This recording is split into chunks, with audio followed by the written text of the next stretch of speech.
This news article has been taken from page number 4. Recently, governor's rule has been imposed in Bodoland territorial area districts.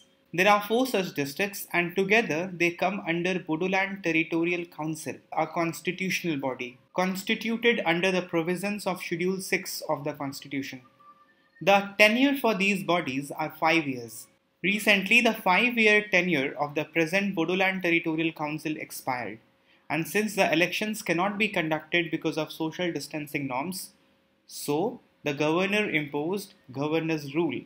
But there were demands from the local bodies that in the wake of COVID-19, the tenure of Bodoland Territorial Council should be extended by 6 months, which the governor has right to do. Because in time of emergency like this, local governance administration is important to function. They will be more efficient and effective in dealing with issues like quarantine. But no such demand was accepted and governor rule was imposed in the Bodoland Territorial Area District. This episode has once again highlighted the issues in administration of Schedule 6 areas. Schedule 6 has been making news repetitively for quite some time. In our discussion, we are going to take up Schedule 6 and we will also take up 125th Constitutional Amendment Bill that seeks to amend many provisions of Schedule 6. Article 244(2) mentions that Schedule 6 shall apply to the administration of tribal areas in 4 states, Assam, Meghalaya, Tripura and Mizoram. Article 244(1) talks about 5th schedule. Article 244(2) talks about 6th schedule. You have to remember 2 terms. Generally, when we use the term scheduled areas, that means we are talking about administrative areas under 5th schedule. And the autonomous areas under 6th schedule are termed as tribal areas. These tribal areas have much more autonomy than scheduled areas, and this is going to be the focus of our discussion. The reason why we have 2 different kind of autonomous scheduled areas, 5th and 6th schedule, although both are catering to tribal areas, is because the tribal areas and the tribal population in northeastern India has been much more disconnected with rest of India throughout history. And during the time of British, because of norms introduced by them like restricted area permit and inner line permit, their seclusion from rest of India further increased. While in the rest of the tribal region, the integration with the mainstream is more, the integration with the mainstream population in these special tribal regions are very minimal. So special provision is required to protect their customary laws and their way of life. Also, making special provisions helps in conflict resolution and in developing a robust, strong nationhood. So with this background, Schedule 6 provision was added under Indian Constitution that gives autonomy to the tribal areas in these 4 states, Assam, Meghalaya, Tripura and Mizoram. They are termed as autonomous districts or autonomous region. In case the entire district has been declared as area to be governed under the provision of Schedule 6, that will be called as autonomous districts. But sometimes only a part of a district can be declared as such an area, then that will be called as autonomous region. Who will decide whether such an area has to be declared to be ruled under the provision of Schedule 6? Governor. Governor has very important role to play in administration of Schedule 6 region. Governor is also very powerful in this regard. Governor can declare a district as autonomous district or a part of the district as autonomous region. If governor feels that within a district there are many different ethnic groups, then governor can carve the district into different regions, declaring each regions as autonomous regions. Governor can also dissolve the autonomous region. Governor can also merge more than one regions into one bigger autonomous region. Governor can change the boundary, governor can change the name. Governor is very powerful in this regard. Now, in order for these regions to be autonomously governed, there has to be a governing body. That governing body is called as district council in case of an autonomous district. But if that's a smaller region within a district, that will be called as regional council. And each district council or regional council will be having 30 members.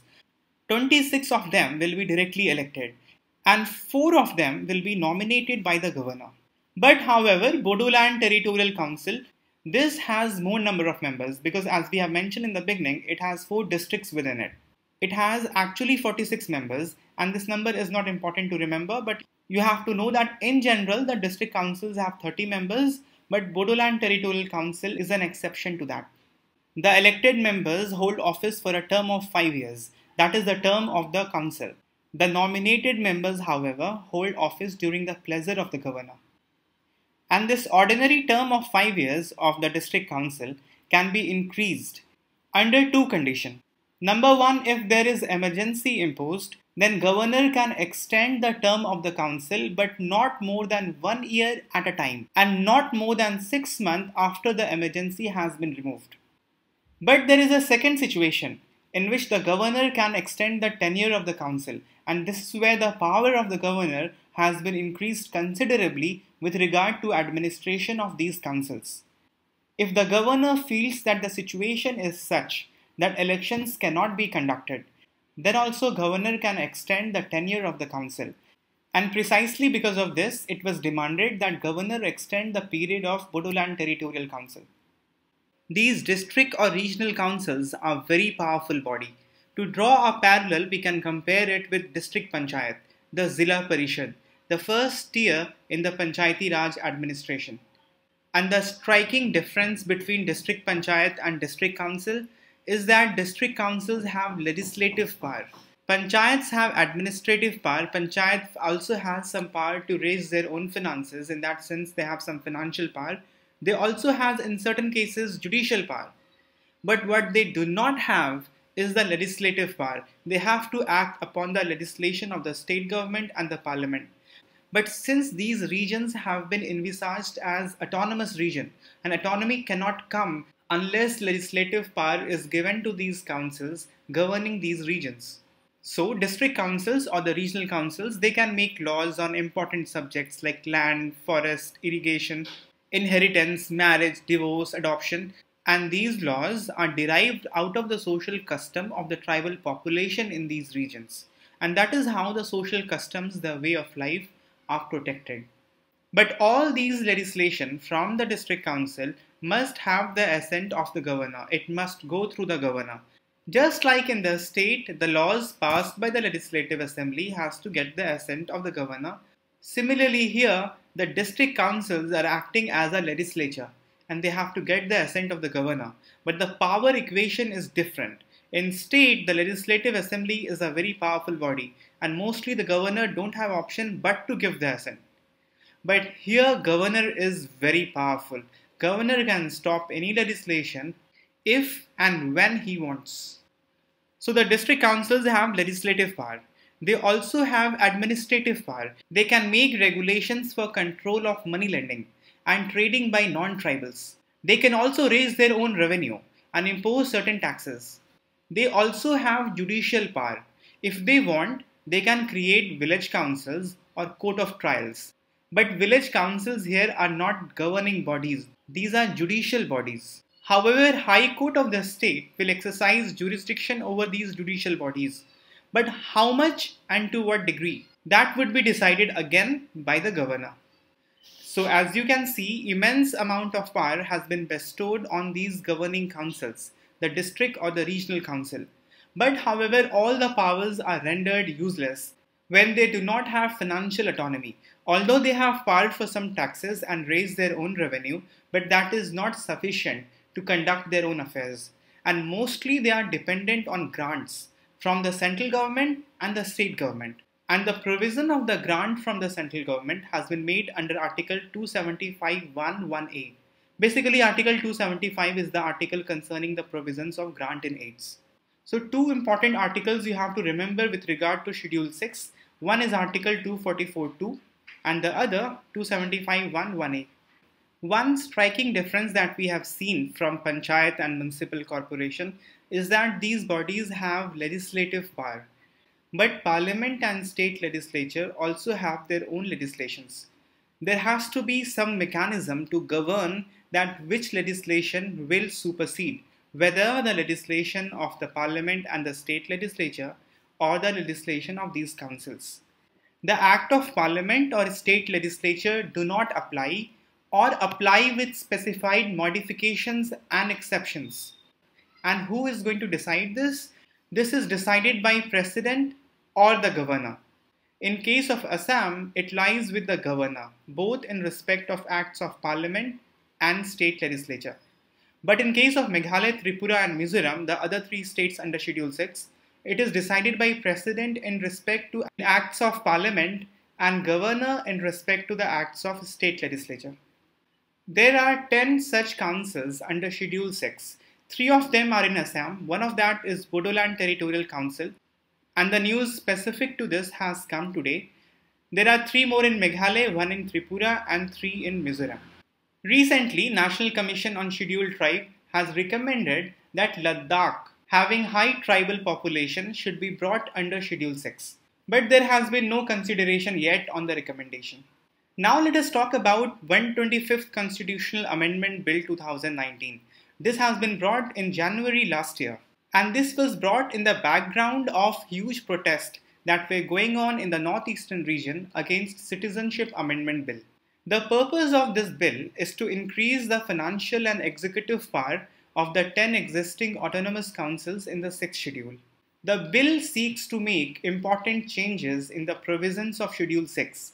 The first and foremost, the bill seeks to establish elected village and municipal councils as subordinate bodies under district councils to further the devolution of power and to reach to the grassroots level. As we have discussed previously, that these councils can be compared to the district panchayat or the Zilla Parishad. But below Zilla Parishad, there are 2 levels of governance. At the middle level, there is Panchayat Samiti, and at the lowest grassroots level, there is Gram Panchayat. But below the district councils, there are no tier of governance. And to make these autonomous councils really democratic and empowering, provision to establish elected village and municipal councils has been made in the bill. And these village councils will be given the power for economic development and social justice, as has been given to Panchayat, for example, planning, implementation of land reforms, minor irrigation, water management, animal husbandry, social forestry, the similar kind of power that already the Panchayat at the lower level enjoys. The power to the lower level of governance will come at the cost of the district councils. So to compensate for that, the bill has provision to transfer more subjects from the state government to the autonomous district councils. For instance, subjects like land, public works, food and civil supplies, and tourism.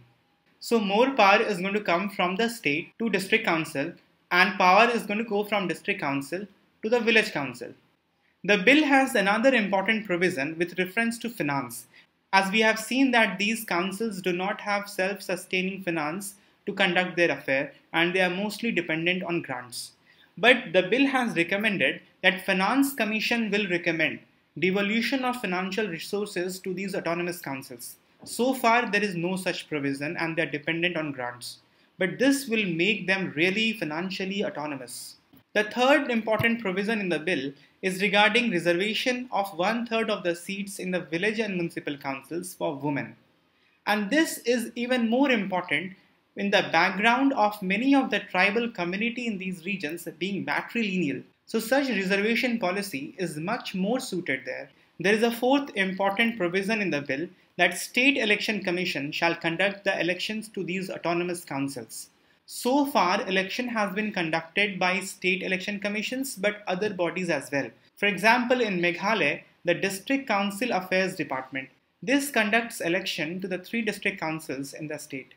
Apart from the provision of this bill, you must also know that Citizenship Amendment Act itself has a provision that the act will not be applicable to the tribal councils under Schedule 6. So people who will be accepted as citizens after the enactment of Citizenship Amendment Bill and under its provision, they will not have any land or trading rights in these autonomous regions. So that will further ensure the protection to tribal communities in these regions. There is a small news article on page number 8. As such, there is not much to analyze and understand, but it's quite interesting. So I'm bringing this to your notice. There was a RTI filed seeking answer from Election Commission as to what will be the electoral college for presidential election, whether that will include Jammu and Kashmir or not. And the answer that has come from Election Commission is to refer Article 54. Now let me take you through Article 54 and then you will understand why this RTI was filed. Article 54 says that the president shall be elected by member of an electoral college. Electoral college basically is a set of people chosen to elect a candidate. An electoral college for presidential election will be consisting of the elected members of both houses of the parliament, the elected members of the legislative assemblies of the states. And there is a clarification given that states here will include National Capital Territory of Delhi and Union Territory of Puducherry because both of them have their own legislature. Now the question is that in this clarification there is no mention of Jammu and Kashmir. And Jammu and Kashmir is now a union territory and that is also having legislature of its own. So by extension that should also be included. But the legislation that created Union Territory of Jammu and Kashmir did not have any mention whether that will be included in the Electoral College for presidential election or not. So there is a technical problem now. And a thinking mind, a student like you, filed this RTI, but the answer coming from Election Commission is not very satisfactory. But this is not much of an issue. The explanation under Article 54 can be extended by a notification by Government of India. There is an interview on page number 7. Should government intervene in platform-publisher relationship? Platform here refers to the news aggregators like Google, InShort, Facebook, and publishers are the news publishers. This issue has been around since more than a year now. And news companies, the publishers, they have been complaining about unfair use of their news by the news aggregators. If you go to the news aggregator site like InShorts, there you can see news very crisply presented to you, around 60 words. Below the news, you can see the credit given and the link to the original news as well. For example, you can see this news regarding Irfan Khan has been taken up from the Quint and then from Zee News, the Financial Express, link from Who. But the point is that most of the readers will not be going to the link because that's defeating the purpose of reading the news in short. So they will quickly glance through the news from this website and not go to the original news publishers platform.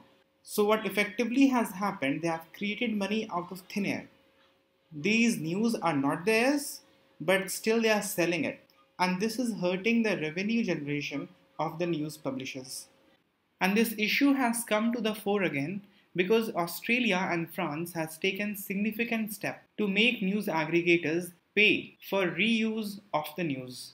Competition regulator in France has pushed Google to get into negotiation for a remuneration deal with publishers. So on a regular basis, these news aggregators have to pay to the publishers. Another model has come up in Australia. Australia has proposed to make these platforms pay for use of news. Meaning as and when these aggregators will use news from the publishers, they have to pay them. Although nothing concrete has been done, negotiation in the case of France is going on and Australia's proposal has not fructified yet. But still the discussion has taken up the steam and concrete measures coming out of it will benefit the news publishers who for years were struggling to make digital transition. But now these digital platforms have come up and that has taken away the opportunity from these news publishers to go digital. Perhaps in few years, a global standard will be set on the remunerative relation between news aggregators and news publishers. And this is the time actually to discuss this. And in this context, this question has been raised, should government intervene in the platform-publisher relationship? And if it should, to what degree? For the mains exam, you must open up the dimension of this issue.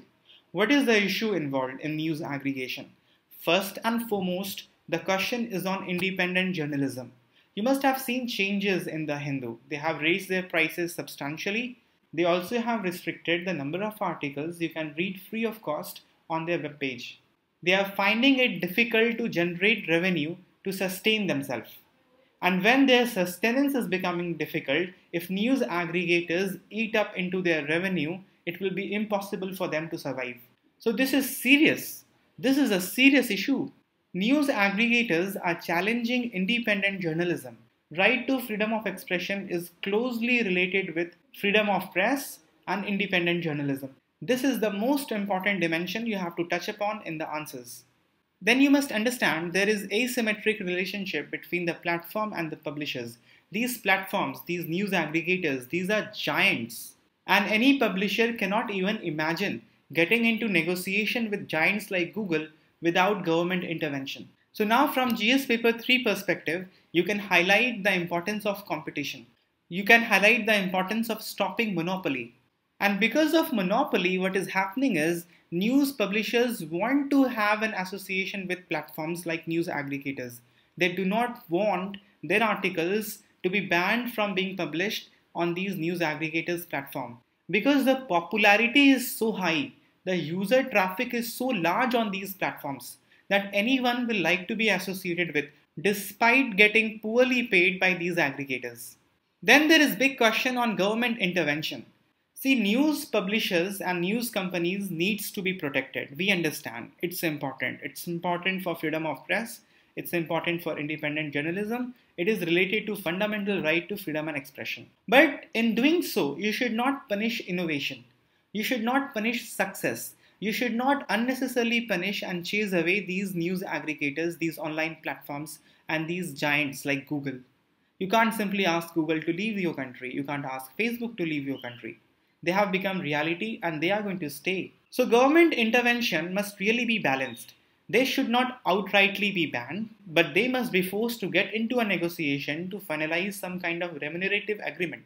So it must be regulated rather than restricted. Australia and France already have set the ball rolling. Now it is the turn of developing countries like India, China, Brazil to take up the issue and go on a similar line like France and Australia. Because if major economies have set the precedents, then by default all over the world, such a remunerative structure will start working. Now let's do the prelims summary. Here we'll also take two smaller news which will be important for the prelims exam. Leukemia.